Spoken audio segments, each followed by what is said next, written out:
everybody to round number 2 here for the Brazilian Grand Prix at Sao Paulo. And before we get into the race itself, let's have a look at the breaking news that has come out from the Brazilian Grand Prix, and then also have a look at some of the news heading into this race weekend. First of all, the FIA and the teams have agreed to extend the race calendar from 14 to 16. As we heard from last time out in Bahrain, it was an option to extend the race calendar from 14 to 16, in which both Christian Horner and Toto Wolff came out and said that the teams overall in the paddock seemed okay with it, but if it was going to happen, it needed to happen ASAP. And that's exactly what has happened. We can now confirm that Abu Dhabi and Azerbaijan are the two tracks that are going to be joining the extended season this time out. We do believe that there were some other circuits that were lined up in mind, with one of them being Spain. However, this has not actually turned out to be the case. It is Azerbaijan and Abu Dhabi that are joining. Now, how the extended race calendar is going to look. So, round number 12 of the Formula 1 season is the Italian Grand Prix. How it used to be was it was going to be round number 12 was Italy, round number 13 would be Japan, and then round number 14 is Belgium. That's now changed so that round number 12 is Italy, round number 13 is Azerbaijan, round number 14 is Abu Dhabi, 15 Japan, 16 Belgium. So Azerbaijan and Abu Dhabi come in between Italy and Japan. To counter this, the teams have been granted one extra gearbox and power unit via compensation from the FIA. Obviously, the teams were told how many sets of power units they were set to have over the course of the season, and obviously with there being more races, an extra 2, they've been given one extra gearbox and power unit to help compensate for having extra races throughout the season, just to make sure that they can actually get towards the end of the stage on that front.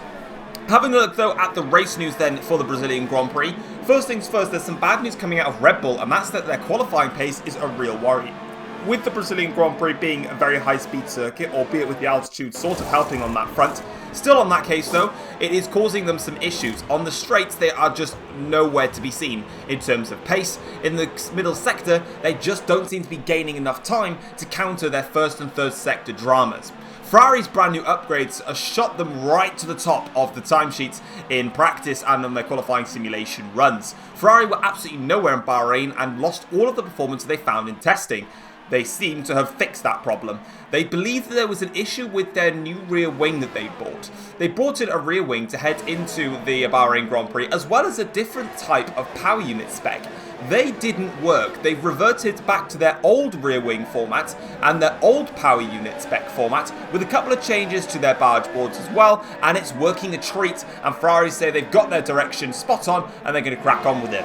Bottas was the standout performer in terms of the drivers in practice, let alone the teams. Bottas was really quick on his qualifying simulation runs, and in terms of his race pace, he was right up there, beating the likes of Renault and Audi, who seemed to, the three of them, seemed to be in a little bit of a pack there. So interesting stuff there. But without further ado, let's get straight into the race for the Brazilian Grand Prix.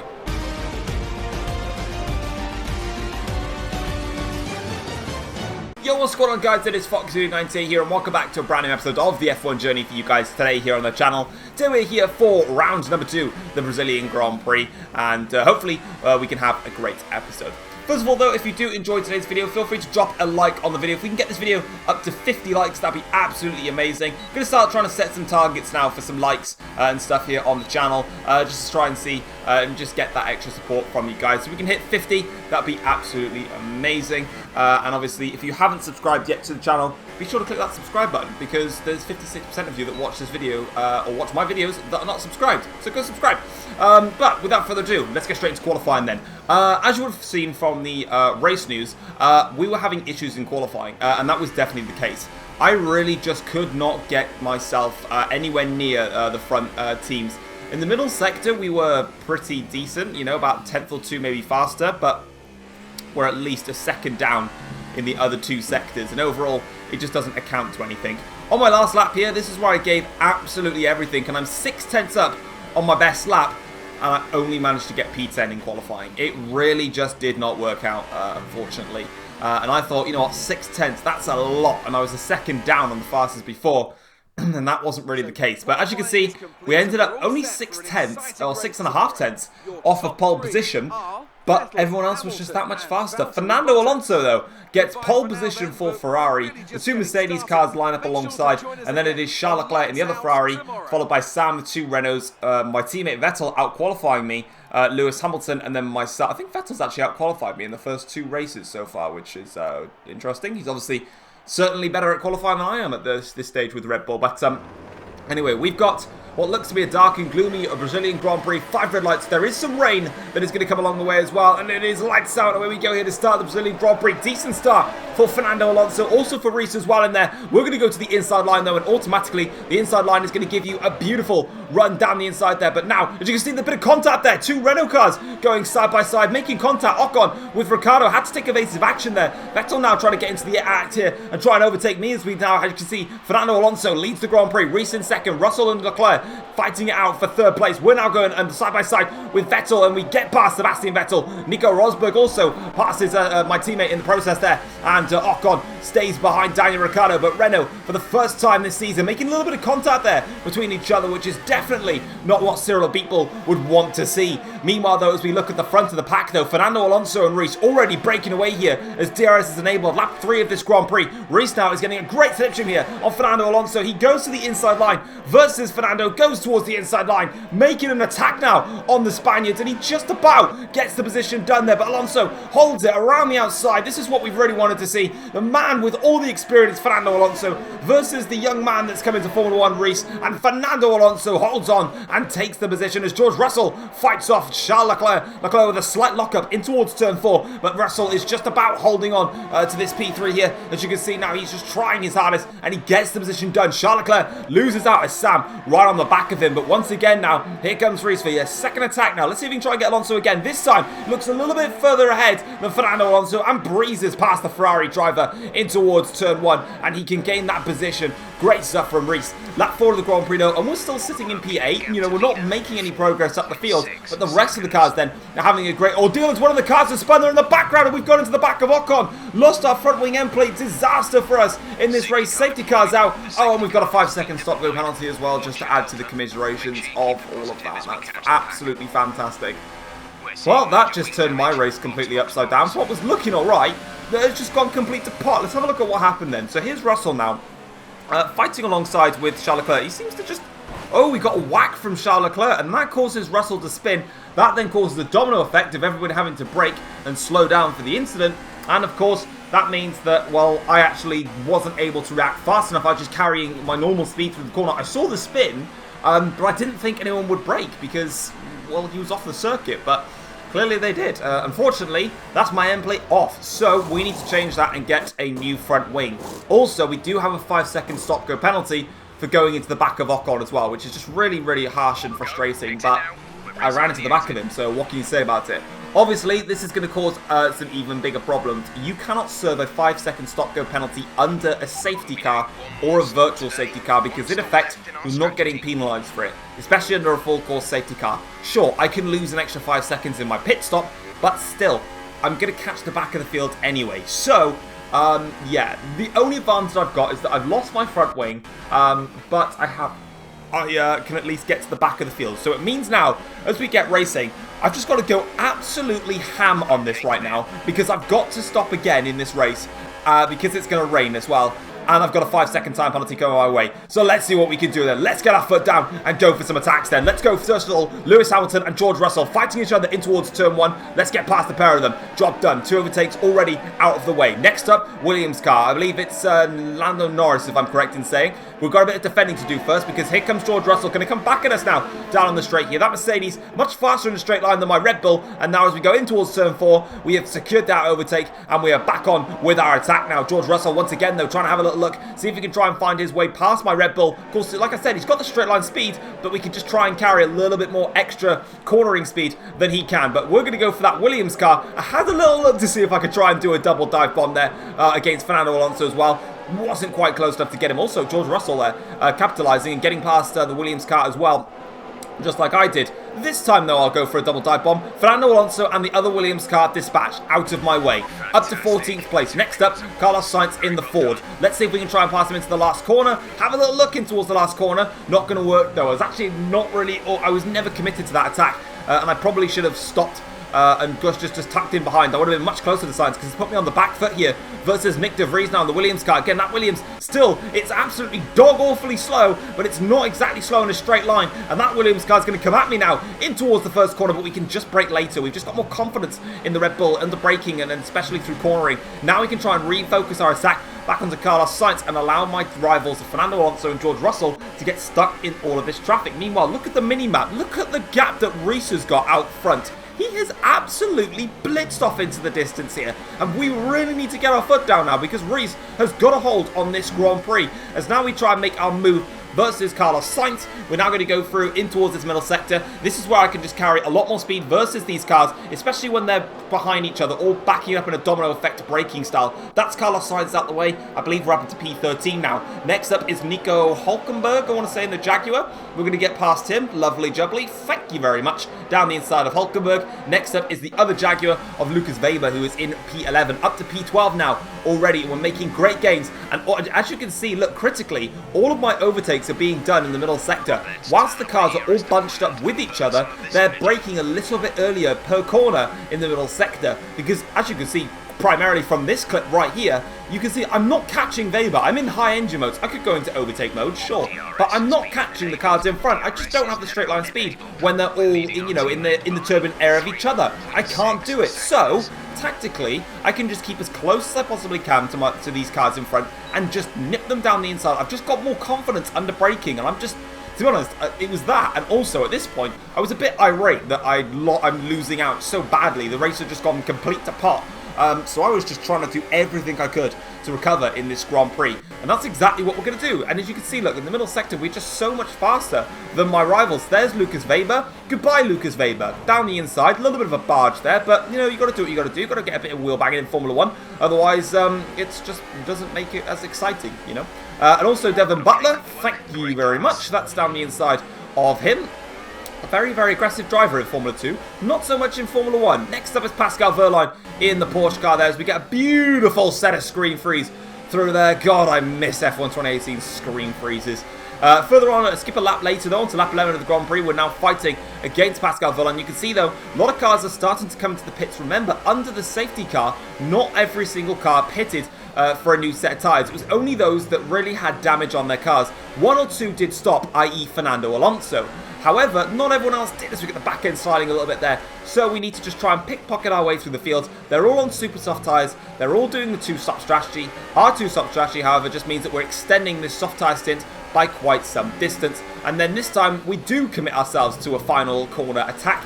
Bottas out of the way, and because we've compromised him so much in the last corner, we aren't going to be under any threat going into the long straight.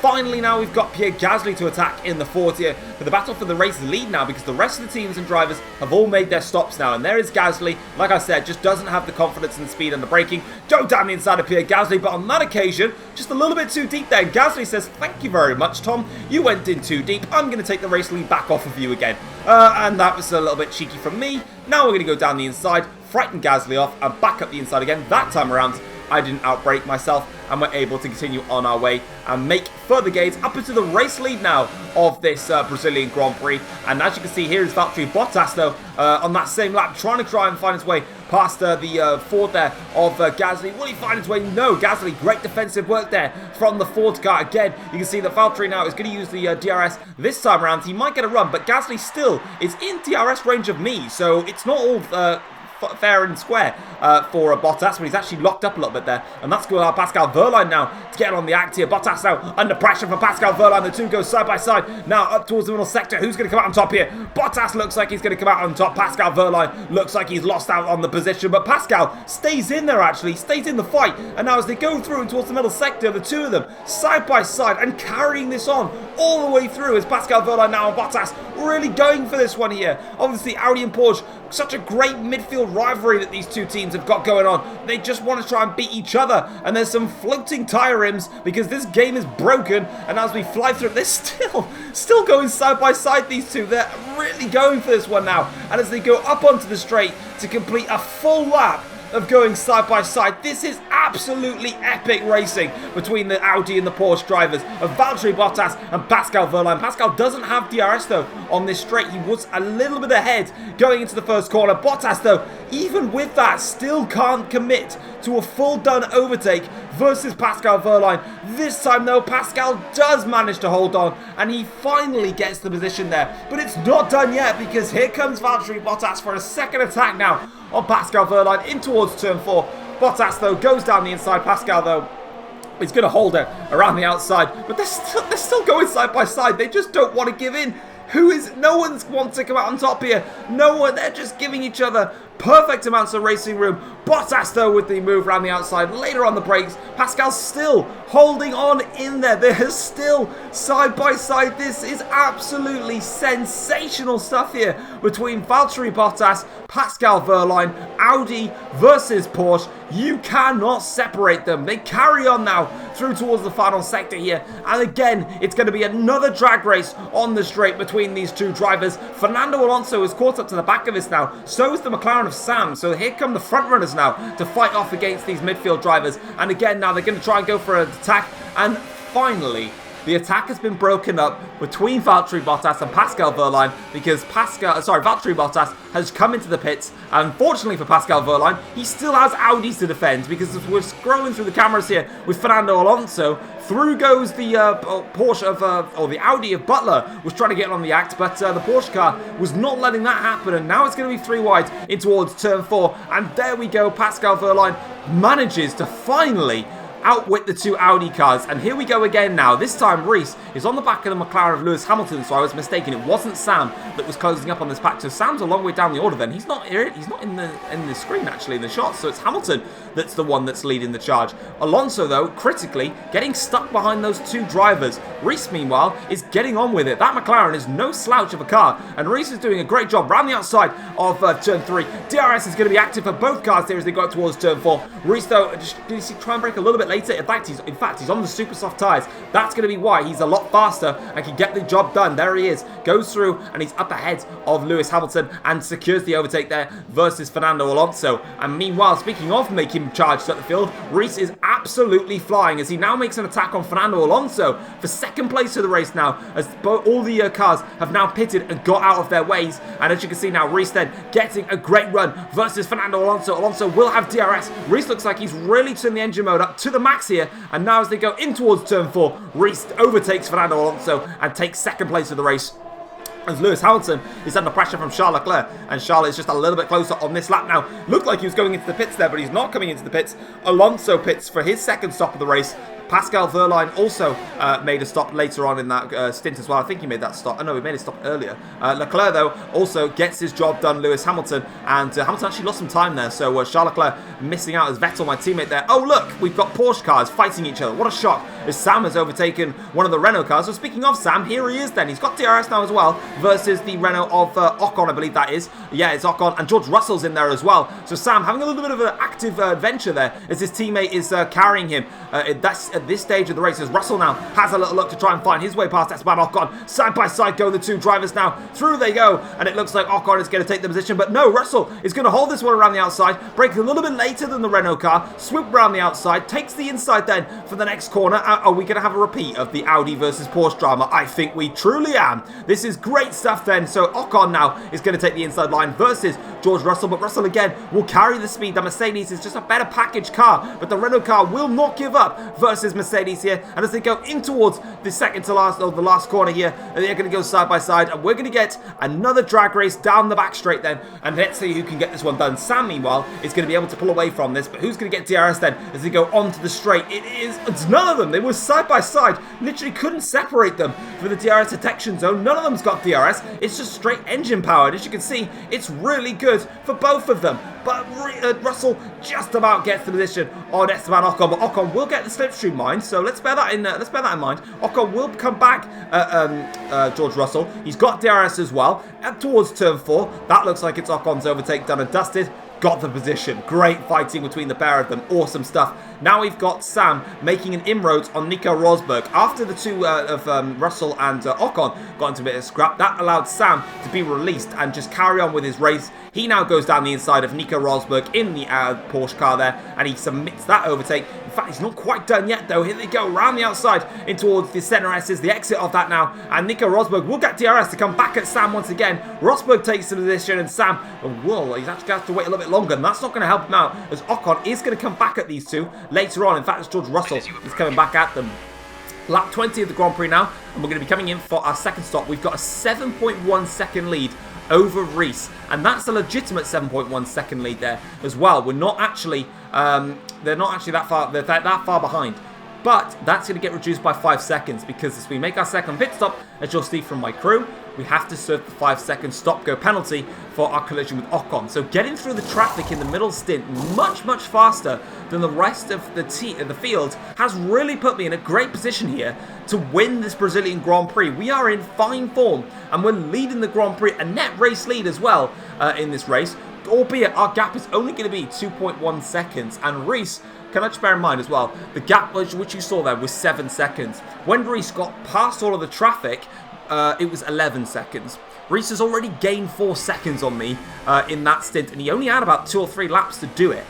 So in theory, only being 2 seconds ahead is not a lot of breathing room versus Reese, but it is what it is. We have a net race lead. That's what we need to focus on. We've also got a little bit of help here to get on a straight line speed advantage as we now overtake Lucas Weber with the DRS there to get past and up into 7th place on our soft tyres. And now we just need to keep pressing onwards because, of course, Reese is still out there. Meanwhile, for my teammate Vettel, he's making a move on the Ford car of, I believe it is Pierre Gasly in this race. And as you can see, it's also one of the McLarens and Ferraris having a look at each other through there as the rest of the cars coming out into the pit stops. It's Hamilton versus Alonso who's gone to the medium tyres there. So interesting strategy call from Ferrari to put Fernando Alonso on mediums, but they've done what they've done. And as they go in towards turn 4, Hamilton should in theory get this job done as he's got fresher and newer tyres than Fernando Alonso, because of course Alonso pitted a little bit earlier than the rest of the group. Hamilton now has to try and attack a little bit more here. Surely though, with his soft tyres versus Alonso's mediums,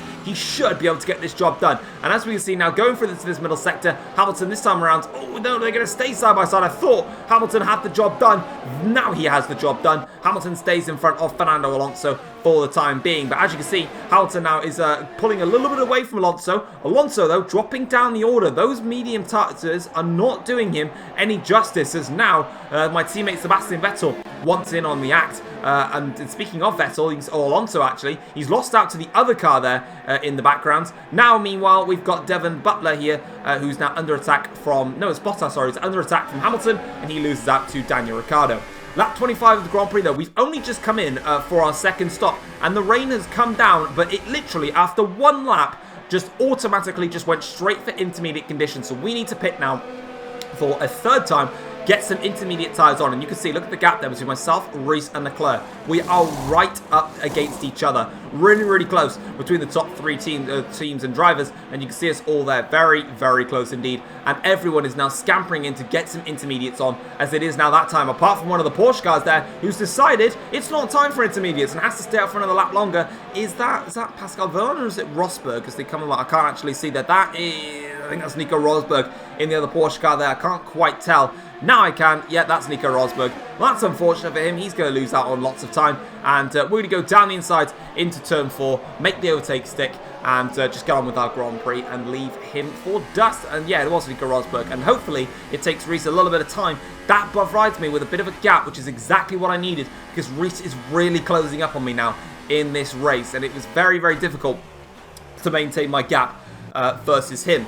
Lap 28 of the Grand Prix, the gap to myself and Reese is just 0.6 of a second as we go in towards the first corner here now. And Reese is all over the back of us. Charles Leclerc is 5.2 off, so he's not quite there with me and Reese. But now as we go onto the straight here, Reese has got better straight line speed than my car. We're going to go to the defensive on towards the inside line in towards turn 4 through here. Here we go, and we've made contact with Reese. We've made contact and gone straight into the wall. Reese has gone off the circuit. We've lost our front wing for a second time in this Grand Prix. Charles Leclerc goes through and takes the lead of the Brazilian Grand Prix. Meanwhile, me and Reese are in complete disasters mode here, as I've lost my front wing for a second time in this Grand Prix. We've got no wing. Alonso now is going to go past us and take P4 in this Grand Prix. We now are just trying to find a way back to the pits here, losing out. Pascal Wehrlein goes through, Vettel goes through, my teammate, and also Daniel Ricciardo. We've lost horrible amounts of time there, and the two family members in Formula 1 have collided. The virtual safety car has come out now in this race, and that is absolutely horrendous stuff there from myself and Reese through that fight. And one of the cars, I believe, is retired as well from the race, unless that was a virtual safety car, literally just for the calamities that we've all done there. But that couldn't have gone any worse than it did. The two big rivals we've just collided with. I've just crashed my cousin Reese. I mean, if we were doing open lobbies, yeah, we would crash all the time. Oh, there we go. Lando Norris is out of the race in the Williams car. But not in this. No, that shouldn't have happened. But it's happened. We need a new front wing now, and that's pretty much just race over. We can't score points from this. We're going to drop so far down the order. Because, yeah, we've got to make a new front wing change. Sure, I mean, the virtual safety car is out whilst we're in our stop, but that's a disaster. That is an absolute disaster. We're currently in P12 at the moment. The virtual safety car is ending, so luckily for us, we have managed to, the racing speed has returned now, so we won't even get anything from it. We're down now into 17th place in this race. What an absolute nightmare that was. We're now going to come out behind Esteban Ocon. Reese and Sam, I believe, is actually in this group as well. But yeah, that's not what I wanted. That's not how it should have gone. We're going to get a replay in just a second of what happened in that scenario there between myself and Reese as we now accelerate onwards in this race. Here we go then. Let's have a look at what happened then. So as we go through towards the center S's here, we actually had a decent advantage versus Reese, but he got an absolutely sensational exit there. Now he's up the engine modes here. As we go in towards this corner now, and you can see it's not easy to see from that angle there, but you can see that's where we lost our front wing. Reese then taking some contact. Reese didn't actually get back onto the circuit. I think he stopped there. He probably maybe stalled the car or something, but you can see him in just a second. Let's have a look then. This will help us out. So Reese now going towards turn 4. That angle looks like it was actually a lot of that was up to me, really. Overall though, if I look at that, I was thinking as we got the inside here of Ocon in for P16, despite the fact we're so far down the order, we are still going to go for it. Going back to that incident between myself and Reese, it's a difficult one. I've obviously moved over. There's nothing to deny what I did. I moved over and covered off Reese, but he just wasn't so far alongside to really warrant that. So, I mean, it's a 50-50. You can say that I moved over. I should have given Reese some space to avoid contact. However, I was that far in front of Reese anyway that the corner's mine. Back out, wait, and you'll go and get me again. But it is what it is. We both came off worse in the situation. Meanwhile, for us, though, we did manage to overtake Ocon. We overtook Sam as well, who's clearly got some major problems because he's all the way down in 16th place now. And despite the fact that we're, way down past the points, we're still giving it our all. We're still trying to push on with it. Reese got past Lucas Weber. We're now going to pass Lucas Weber and get up into 13th place in this Grand Prix. And onto the last lap of the race now. Weber is going to come back at us now onto the straight here because he's got more straight line speed this time around. Oh, God, we've gone for the inside line defense again, lads. We've gone for it again. We're going to learn from it, though. And, I mean, again, now, I did actually turn in a little bit. Maybe I need to be careful of that moving forwards in the season. But unfortunately for us, as we go very wide, they're losing the back end. Kind of just losing patience at this point. Charles Leclerc, though, meanwhile, has picked up the first race win for Ferrari. As for us, though, we ain't scoring anything. That is no points for us in today's race. No points for Sam. No points for Reese. The three main rivals in Formula 1, who were the key assets to last season, none of us score points this time around. Charles Leclerc wins the Grand Prix. Valtteri Bottas gets a sensational podium for Audi. Only did 2 stops in the race. Alonso picks up 3rd place for Ferrari. A double podium for them. Pascal Wehrlein in the Porsche gets P4 ahead of Sebastian Vettel. Luckily, my teammate did manage to get P5 and help out Red Bull a little bit. Lewis Hamilton getting P6 from McLaren again, helping them out a little bit. Renault get a P7 with Daniel Ricciardo. George Russell scoring not the best amount of points in P8. Devon Butler finishing in P9 ahead of Hulkenberg, who gets the first points for Jaguar. Gasly unlucky not to get points for Ford. And then obviously myself and Reese down in there. And Sam, yeah, he did 3 stops but finished a minute off. So clearly something went wrong with him, as Sainz gets a 5-second time penalty as well for all of that. But let's have a look at the Drivers' and Constructors' Championship after that epic Brazilian Grand Prix. After that absolutely epic Brazilian Grand Prix, let's take a look at the Drivers' and the Constructors' Championship after that race. First things first, Valtteri Bottas is now the championship leader for Audi with 26 points to his name. That second place finish in the Brazilian Grand Prix, toppled by his 6th place finish in Bahrain, makes him the championship leader. Myself and Charles Leclerc are on 25 points and just 1 point back, with George Russell a further 2 points back on 23. Daniel Ricciardo is on 18 points, and then Fernando Alonso and Pascal Wehrlein tied along each other with 16. Sam stays on 15 points after failing to score. Reese also failed to score and stays on 10 points. Sebastian Vettel, my teammate, rolls up and has now got 10 points to his name. In the Constructors' Championship, though, Ferrari now leads the Constructors' Championship with 41 points. Red Bull on 35 points after only Vettel scoring points. Mercedes dropped from 1st down to 3rd. They're on 33 points. Audi just 3 points back now after a great result for them. McLaren struggling at the moment at the start of the season. 23 points only for them. Porsche on 22 points with Renault on 18. Jaguar pick up their first point of the season. And obviously, we're now going to go and have a look at the fallout of the Grand Prix itself, so let's get straight into it. First of all, both Tom and Reese have blamed each other for the crash that resulted in both of them failing to score points. Reese obviously had to make had a spin, and Tom, of course, broke his front wing and had to make another pit stop. Tom said that Reese should have backed out of the corner earlier as he had that corner covered and was taking the natural racing line. Reese, however, on the other hand, said that Tom completely turned in onto him and that he was still alongside and was should have been warranted some space. However, though, that paved the way for Charles Leclerc to pick his first race win of the season, and he was adamant that Ferrari's championship challenge starts now. He says that Ferrari's car is a beautiful car to drive and that he's ready to take the fight to Red Bull, Mercedes and McLaren. Sam, on the other while, though, is absolutely gutted to not get points after his rival's crash. It does look like Sam was suffering with some sort of reliability problem. We believe that he may have even had some damage to his front wing. Toppled by that, he also had some issues with engine power. He actually lost a lot of the engine performance in the car, and he couldn't score points, in which if he could have scored points and had basically a race where he was free of issues, he may well have not only maybe got Leclerc and beat Leclerc for the win, but at least got a podium and get himself right up there. But an absolutely crazy and dramatic race all round for all of the teams here today. Next up is going to be the USA Grand Prix. We'll see if Tom and Reese can get their act together and race alongside each other properly. We'll see if Ferrari can try and continue their fight in the championship, and can McLaren rebound after a bad race themselves. Tune in next time where we'll be at the USA Grand Prix, round number 3. The title race is already heating up. Take care all. Peace.